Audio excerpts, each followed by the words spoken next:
नमस्कार, news state Madhya Pradesh Chhattisgarh देख रहे हैं आप और मैं हूं आपके साथ करिश्मा। कार्यक्रम में बात छत्तीसगढ़ विधानसभा के मॉनसून सत्र की करेंगे। सत्र के चौथे दिन सदन में पक्ष और विपक्ष के बीच नोकझोंक जारी है। गोबर धान जैसे मुद्दों पर विपक्ष ने सरकार से तीखे सवाल किए। शोर शराबे के बीच विपक्ष ने सदन से वॉकआउट भी किया। चौथे दिन भी कुल मिलाकर हम ये देखें कि हंगामेदार ये सत्र रहा। अब सत्र का सिर्फ एक दिन शेष बचा है। ऐसे में जन सरोकार के ढेर सारे काम हैं, सवाल अब भी बचे हुए हैं। ऐसे में अब नजर सत्र के आखिरी दिन पर टिकी हुई है। आज चर्चा सदन की कार्यवाही पर। बातचीत के लिए हमारे साथ मेहमानों का कुछ खास पैनल है, लेकिन उससे आगे बढ़ने से पहले इस रिपोर्ट पर नजर डालते हैं। छत्तीसगढ़ में विधानसभा का मॉनसून सत्र जारी है। सत्र के चौथे दिन में सत्ता पक्ष और विपक्ष के बीच तीखी नोकझोंक देखने को मिली। हमेशा की तरह 14 सदस्यों वाली बीजेपी अपने चिर परिचित अंदाज में सत्ता पक्ष पर सवालों के बौछार करते दिखी। सत्र के चौथे दिन सदन में गोबर खरीदी केंद्रों में गोबर की चोरी का मामला उठा। संतोषजनक जवाब नहीं मिलने पर विपक्ष का वॉकआउट हुआ। बढ़ते अपराध के आंकड़े भी सदन में गूंजे। विपक्ष ने स्थगन देकर अपराध पर चर्चा की मांग की। विपक्ष ने धान खरीदी में लूट का आरोप लगाया। विपक्ष ने ध्यानाकर्षण के जरिए धान उठाव का मुद्दा उठाया। बीजेपी ने कांग्रेस नेताओं के खिलाफ विशेषाधिकार की सूचना दी। विधायक बृहस्पति सिंह और प्रदेश प्रभारी पीएल पुनिया के खिलाफ विशेषाधिकार हनन की सूचना दी। विपक्ष ने अंबेडकर हॉस्पिटल की व्यवस्था को लेकर भी सवाल उठाए। वहीं चंदूलाल चंद्राकर मेडिकल कॉलेज के अधिग्रहण पर भी पक्ष विपक्ष में नोकझोंक हुई। साथ ही प्रश्नकाल में पेंशन योजनाओं का मुद्दा भी उठाया गया। बहरहाल छत्तीसगढ़ विधानसभा के मॉनसून सत्र का अब महज एक दिन ही रह गया है। ऐसे में अब भी कई जरूरी काम पेंडिंग है। ऐसे में देखना होगा कि सत्र के आखिर दिन पेंडिंग काम निपट पाते हैं या फिर सत्र का आखिरी दिन भी रोज की तरह शोर शराबे का शिकार हो जाता है। Team news state. चलिए, एक दिन बाकी रह गया है सत्र को। अब ये देखना होगा कि क्या एक दिन में जन सरोकार के मुद्दे उठेंगे। डॉक्टर सत्यप्रकाश शर्मा जी, वरिष्ठ पत्रकार, हमारे साथ जुड़ चुके हैं। बहुत स्वागत है डॉक्टर सत्यप्रकाश जी आपका। इसके साथ ही हमारे साथ राजीव चक्रवर्ती जी, बीजेपी प्रवक्ता, जुड़े हुए हैं। अमित श्रीवास्तव जी, कांग्रेस प्रवक्ता, जुड़े हुए हैं। आप दोनों मेहमानों का बहुत बहुत स्वागत है। सबसे पहले डॉक्टर सत्यप्रकाश शर्मा जी, सत्र का सिर्फ एक दिन बचा है। बहुत छोटा ये सत्र रहा, 5 दिन का, लेकिन 4 दिन ऐसे ही बीत गए। क्या लगता है आपको, जन सरोकार के मुद्दे उठे?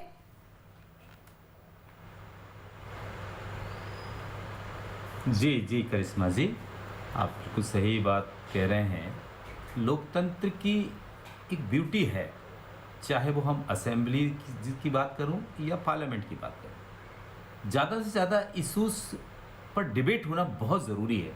लेकिन पेंडेमिक के चलते आप देख रहे हैं कि सेशंस, जो असेंबलीज के सेशन है, ना केवल छत्तीसगढ़, कई राज्यों में बहुत छोटे सिकुड़ते जा रहे हैं और केवल 5 सिटिंग्स पर ही ये पूरा सेशन समाप्त हो रहा है, जिसमें आप देख रहे हैं कि 4 दिन, पहला दिन कैसे गया आपको पता है, आज का दिन आपको पता है। अब केवल एक दिन बचता है। 717 सवाल पूछने थे, उसमें कुछ हिस्टेरिक हैं, अनहिस्टेयर्ड हैं। लेकिन सवाल ये है कि भब्बड़ करके या जो वहाँ पर माहौल को थोड़ा सा गर्म करके, वॉकआउट करके, क्या हम वाकई जनता के प्रति अपनी रेस्पॉन्सिबिलिटी को निभा रहे हैं? अपोजिशन का काम जरूर है कि हाँ, सरकार के कामों पर अगर वो पब्लिक वेलफेयर में नहीं है तो प्रश्न उठाना बहुत ज़रूरी है। लेकिन ये भी ख्याल रखना चाहिए कि उतना ही ज़रूरी है कि पब्लिक के जो इशूज़ हुआ, वो इशूज़ भी असेंबली में डिबेट में आना चाहिए। उन पर अच्छी एक हेल्दी डिबेट होनी चाहिए। तभी तो सरकार के जिस डायरेक्शन में सरकार जा रही है उसका पता पब्लिक तक लगता है, और आप कितने गंभीर हैं पब्लिक के प्रति, ये चीज़ भी आती है। रही सही बात, अब मैं छत्तीसगढ़ की बात करता हूँ कि छत्तीसगढ़ में जैसे कि आज जो गोबर का इशू उठा है, गोबर की स्कीम, सरकार की स्कीम बहुत अच्छी है, बहुत अच्छी है। लेकिन जितनी भी अच्छी स्कीम हो, उसका इम्प्लीमेंटेशन उतना ही अच्छा होना चाहिए।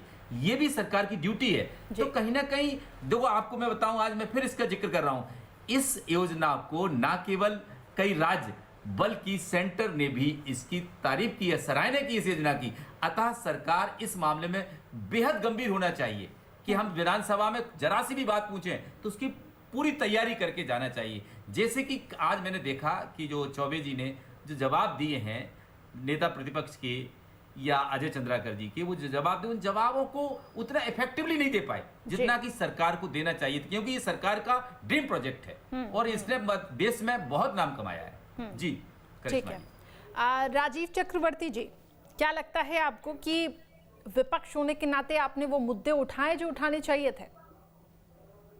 बिल्कुल, जो जिम्मेदारी हमको है विपक्ष की, हम सड़कों में आंदोलनरत है।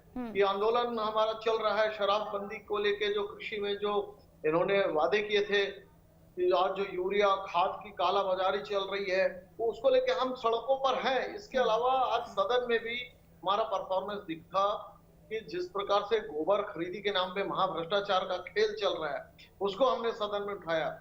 जिस प्रकार से सदन में बृहस्पति सिंह जी ने सदन के बाहर आरोप लगाया, उसके ऊपर एफआईआर की बात कही गई, और अचानक ये कानूनन जुर्म है कि आप किसी के ऊपर आरोप लगा देते हैं प्रेस कॉन्फ्रेंस लेकर। उस सदस्य के खिलाफ भी विशेषाधिकार हनन की बात उठी है कि पूरे प्रदेशों की कानून व्यवस्था की बहुत विकट स्थिति है, और सदन में अब एक ही पार्टी का नेता अपने मंत्री के ऊपर आरोप लगाए कि मेरी हत्या करवाना चाहते हैं, उसके ऊपर दफा वो लगवाना चाहते थे थाने में, और दूसरे दिन आकर झूठ कहते हैं कि मैंने भावेश में कह दिया, तो लोगों के बीच में क्या संदेश जाएगा? ये सारी तमाम बातों, चाहे कृषि की बात हो, गोबर खरीदी की बात हो, गोबर खरीदी में जिस प्रकार से दिखाया जाता है कि 2400 टन गोबर का उत्पादन हुआ और गोबर कहाँ चला गया इसका पता नहीं। तो जिस प्रकार से चारा घोटाला बिहार में हो रहा था, यहाँ पर एक गोबर घोटाला हो रहा है। यहाँ पर बाकी कॉलेजों की स्थिति खराब है या बाकी उद्योगों की स्थिति खराब है, स्कूलों की, उसके ऊपर कार्रवाई नहीं होती। एक मुख्यमंत्री जी के नजदीकी किसी की कोई अस्पताल है, जिसमें मेडिकल कॉलेज है, जिसमें पिछले 3 सालों से 0 ईयर हो चुका है, उसे आनन फानन में सरकारी मद से खरीदा जा रहा है। तो ये सारी तमाम बातों को लेके, जिसमें भय, भूख, भ्रष्टाचार और अपराध की बात है, सुरक्षा की बात है, ये सारे तमाम मुद्दों को छत्तीसगढ़ में हम संख्या बल में कम है, लेकिन उसके बावजूद भी जिस त्वरित तरीके से हमने लगाया, और सत्ता पक्ष के पास कोई जवाब नहीं था, जिस प्रकार से जवाब देना चाहिए था, उनका होमवर्क को ढीला डाला है, ये सदन में दिख गया है, और जनता के बीच में संदेश गया है कि ये सरकार अपने कामों में विफल रही है। ठीक है। अमित श्रीवास्तव जी, सड़क से लेकर सदन तक बीजेपी का कहना है कि हमने सरकार को घेरने की पूरी कोशिश की। हालांकि मुद्दा तो आपके ही यहां से एक उठकर सामने आ गया, जिसको विपक्ष ने जमकर भुनाया। अब आपको क्या लगता है कि क्या कांग्रेस ने, क्या सत्ता पक्ष ने उस तरीके से जवाब दिया? हालांकि कुछ अभी भी ऐसे सवालों के जवाब हैं जो बिल्कुल सदन में नहीं दिए गए, जितने तथ्यों के साथ उसको देना चाहिए था। करिश्मा जी, किसी ने कहा है ना, अजगर करे ना चाकरी, पंछी करे ना काम, जो व्यर्थ बकबक करे भाजपा ही उसका नाम। और ये आज जीत भी गया है। आप देखिए कि भाजपा के प्रवक्ता जब टीवी में बैठते हैं, लगातार वो झूठ और फरेब की दुकान जो भाजपा चला रही है, वो जनता के समक्ष सारी चीजें आ चुकी है।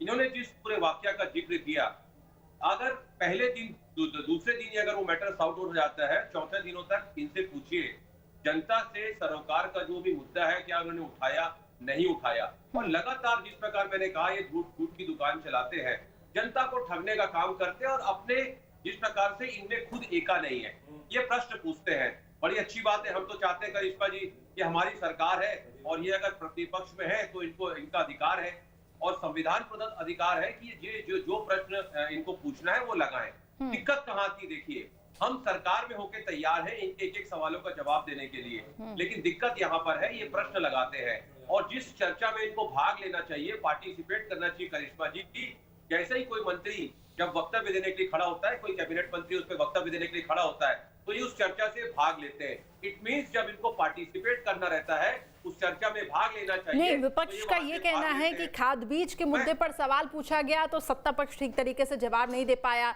शराबबंदी के लिए जो कमेटियों का गठन हुआ है, उसकी चर्चा अभी तक 2.5 साल में नहीं हुई थी, और अब अचानक से 2.5 साल में उन 3 कमेटियों के बारे में बताया गया, तो वो जवाब संतुष्ट करने वाले नहीं थे, ऐसा विपक्ष का कहना है।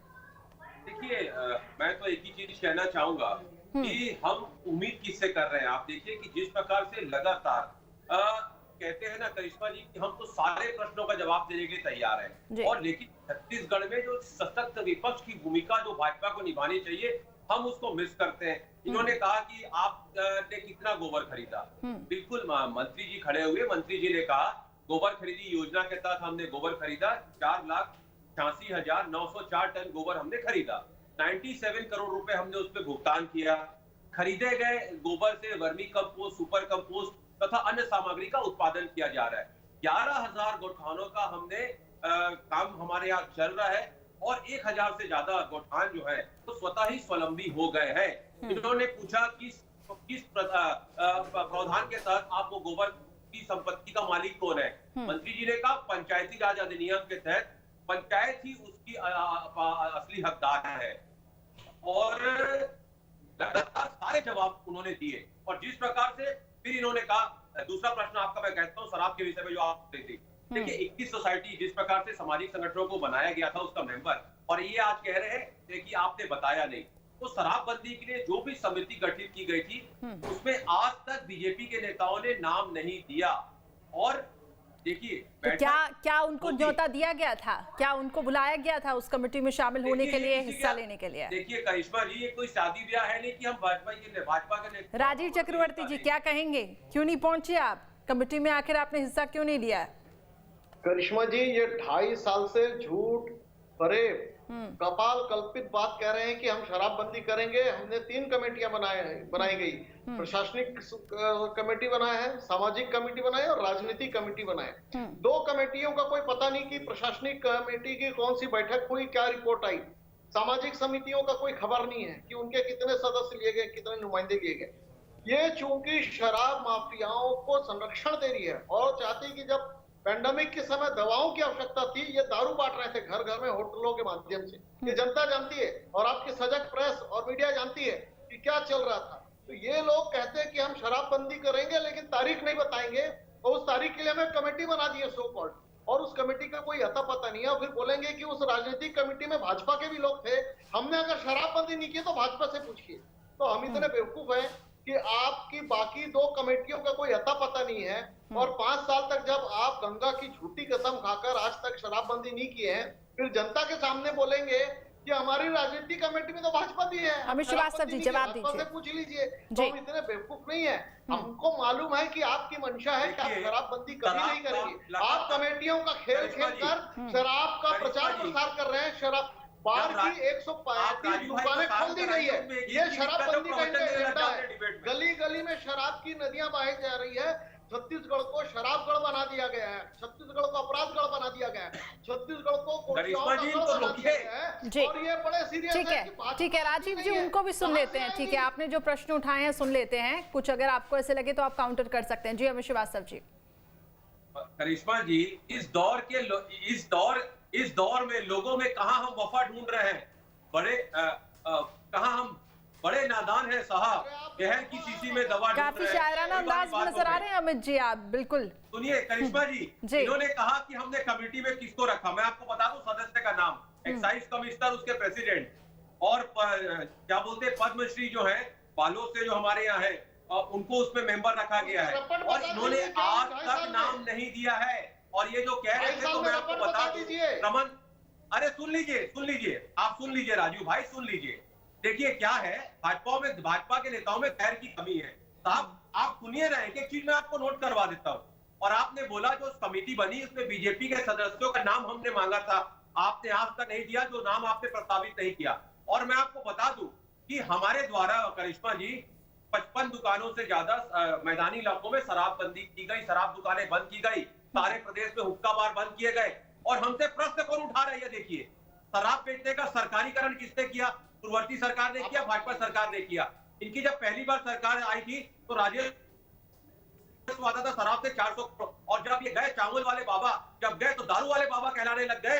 उस समय राजेश आता था लगभग 4800 करोड़, लगभग 5000 के आसपास दारू का राजस्व आने लग गया था, शराब का राजस्व आने लग गया था। शराबबंदी की बात, और ये जो कह रहे गंगा की कसम, हमने गंगा जल की कसम खाई थी, किसानों का कर्ज माफ करेंगे। उसके वीडियो अगर आप चाहें तो गूगल पे देख सकते हैं, यूट्यूब पे देख सकते हैं। लेकिन भाजपा के नेता आके झूठ बोलते हैं, दिक्कत यही है। अब इन्होंने कहा कि लगातार अगर आप इतने सही थे तो आप चैनल में बैठ के जो आप बात करते हैं, हमने कहा है हम शराबबंदी करेंगे करिश्मा जी, और कांग्रेस की सरकार इस प्रदेश में शराबबंदी करेगी। भाजपाइयों की तरह, भाजपाइयों के समय में तो इनके जो नेता हैं वो खुद ही कोचिया हो जाते थे, खुद ही आंदा चलाते थे।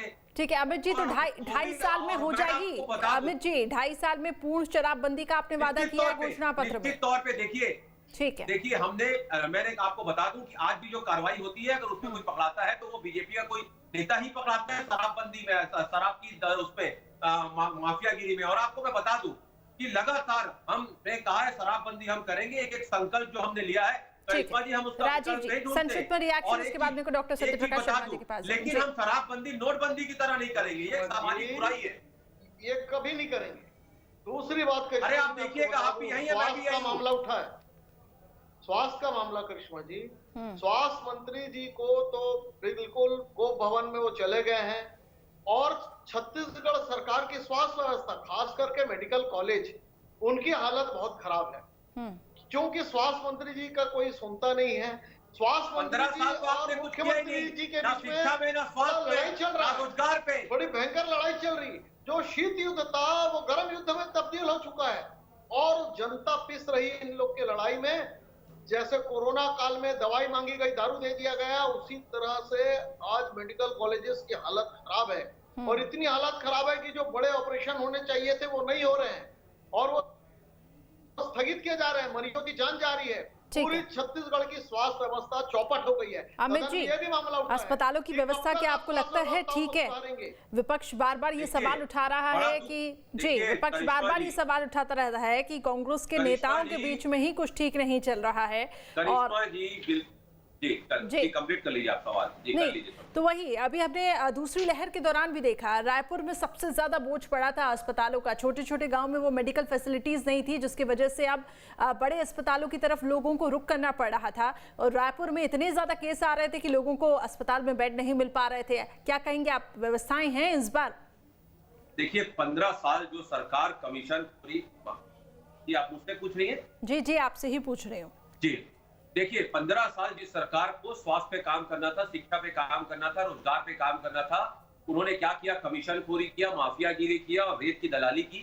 और एक प्रमाणित इतिहास है इनका कि इनके विश्व के प्रथम मुख्यमंत्री हैं और एकमात्र मुख्यमंत्री हैं जिन्होंने अपने कार्यकर्ताओं को करिश्मा जी कहा मत करिए, खोरी मत करिए, 30 साल हमारी सरकार रहेगी। बड़े दुख के साथ मैं कह रहा हूँ कि जो स्वास्थ्य सेवाएं इनको देना था, मदद करना था, इन्होंने नहीं दिया।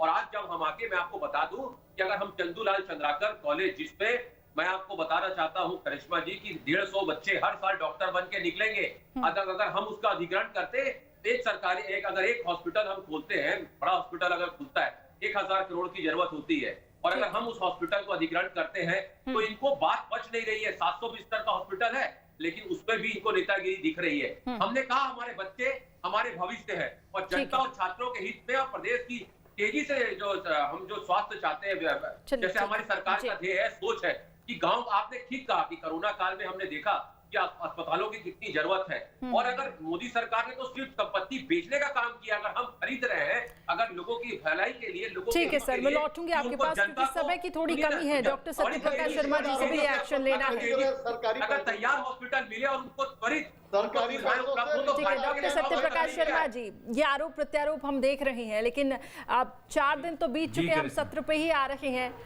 कई ऐसे मुद्दे थे जिनको उठाना बहुत जरूरी था। पूरी तरीके से शराबबंदी एक बहुत बड़ा मुद्दा इसलिए भी है क्योंकि ये घोषणा पत्र में ये मुद्दा शामिल है, और इसके साथ ही जो दूसरे मुद्दों को लेकर हमने यहाँ पे बातचीत की थी। अभी आपने दोनों ही पार्टी के प्रवक्ताओं को सुना, क्या कहेंगे आप? जी करिश्मा जी, देखिए क्या है, जब सेशन होता तो सेशन में जो एट प्रेजेंट बर्निंग इश्यूज होते हैं उन पर चर्चा होनी चाहिए। जी आज का सबसे बड़ा, न केवल छत्तीसगढ़ पर की पूरी दुनिया जिस चीज को फेस कर रही है, आपने देखा होगा कोविड के मामले में कितने टाइम डिबेट हुआ है, आप ये बताइए। ये कितना महत्वपूर्ण इशू था, विपक्ष को ये लाना चाहिए। दूसरी बात, विपक्ष को मैं फिर भी कहूंगा कि जो बिशंबर सिंह का इशू है या टीएन सिंह जुदेव का इशू है, वो एक आप उसको पब्लिक में ले जा सकते थे। असेंबली में उस चीज को लाना मेरे ख्याल से समय जाया करना, उससे पब्लिक को क्या बेनिफिट होगा। आप इसको मीडिया में उठाइए, आप सदन के बाहर उठाइए। अब रही बात शराबबंदी के पीछे दोनों पॉलिटिकल पार्टी एक बड़ा कारण है, मैं आपको थोड़ा सा एक्सप्लेन करता हूं। एक तो शराबबंदी में 3 इश्यूज हैं, एक ट्राइबल, दूसरा छत्तीसगढ़ का एक्सचेकर यानी रेवेन्यू, और तीसरी चीज है महिलाएं। क्योंकि इन्होंने इलेक्शंस में जो वादा किया था मैनिफेस्टो में कि हम शराबबंदी करेंगे, तो उनको जो महिलाओं का वोट मिला। दूसरा, 30% से ज्यादा आदिवासी पॉपुलेशन है, और उस स्थिति में आदिवासी पॉपुलेशन को उनका कल्चर है कि उनके यहाँ पूजा तलक तो शराब से होती है। अगर हम टोटल शराबबंदी कर देंगे तो कहीं ना कहीं वो नाराज ना हो जाए, इधर महिलाएं नाराज ना हो जाए। तीसरा, एक बड़ा अमाउंट रेवेन्यू का भी इससे मिलता है तो सरकार की। लेकिन एक चीज मैं फिर कहूंगा, सरकार ने लीडर ऑफ अपोजिशन को मेंबर्स बुलाने के लिए लेटर दिया था, लेकिन बीजेपी ने भी अभी तक उसमें नहीं दी। ये मेरी समझ से परे जा रहा है कि बीजेपी आखिर उस 3 प्रकार के लोग हैं, उसमें ऑफिशियल्स भी हैं, एक्सपर्ट्स भी हैं, उसमें लेजिस्लेचर्स हैं दोनों पार्टीज के, और तीसरे उसमें सब्जेक्ट एक्सपर्ट्स भी हैं उस कमेटी में। तो तभी वो सब मिलकर रिपोर्ट देंगे। लेकिन उसकी जरूरत क्या पड़ी, क्योंकि उसकी जरूरत के पीछे वही कारण है कि कहीं आदिवासी नाराज ना हो जाए। तो आदिवासियों को बचाए रखना भी है, एक बड़ा मेजर इशू है। लेकिन यहां मैं फिर कहूंगा कि इतना कम सिटिंग्स का अगर कोई सत्र है और उस सत्र में आप बेकार की बातों में सख्त का समय जाया करेंगे, तो जो महत्वपूर्ण इशू हैं, क्रिटिकल इशू हैं, जो पब्लिक इंटरेस्ट के इशू हैं, उनको कहां कब डिस्कस होगा, क्योंकि हो सकता है थर्ड वेव आ जाए तो अगला सेशन जो विंटर सेशन है वो लग पाए या ना लग पाए। ऐसी स्थिति क्या बनेगी किसी का पता है? किसी को? आपने थर्ड हेल्थ इंफ्रास्ट्रक्चर के ऊपर कितना डिबेट हुआ है? हेल्थ केवल चंदूलाल चंद्राकर मेडिकल कॉलेज की या हॉस्पिटल की बात पर तो आपने डिबेट किया, लेकिन इंफ्रास्ट्रक्चर कितना डेवलप किया सरकार ने, उस चीज पर विपक्ष को उसको लाना चाहिए। जी, थर्ड वेव अब दूर नहीं है, ऐसा लगता है जैसे सिम्टम्स आ रहे हैं। बिल्कुल, जी जी जी बिल्कुल। तो उसकी तैयारी क्या है, उस पर कितना डिबेट हो रहा है, उस पर कितना डिस्कस हो रहा है। तो कहने का मतलब ये है कि ये सदन होते हैं वो इसीलिए होते हैं कि जो बर्निंग इश्यूज हैं उनको डिबेट हो और उनका रिजॉल्व होना चाहिए कि वो कैसे समाप्त होंगे, हम उसको कैसे फेस करेंगे। ठीक है सर, बिल्कुल आपने सही कहा कि ज्वलंत मुद्दे उठने चाहिए और जनता से जुड़े हुए मुद्दे उठना चाहिए, और विपक्ष से हम यही अपील करेंगे कि ऐसे मुद्दों को उठाए, और साथ ही सत्ता पक्ष से भी यही अपील करेंगे। ठीक है सर, माफी के साथ रोकना चाहूंगी क्योंकि समय की कमी है, देखना होगा, एक दिन बचा है, कल किस तरीके से आप लोग बातें रखते हैं। इसी के साथ फिलहाल खास पेशकश में इतना ही।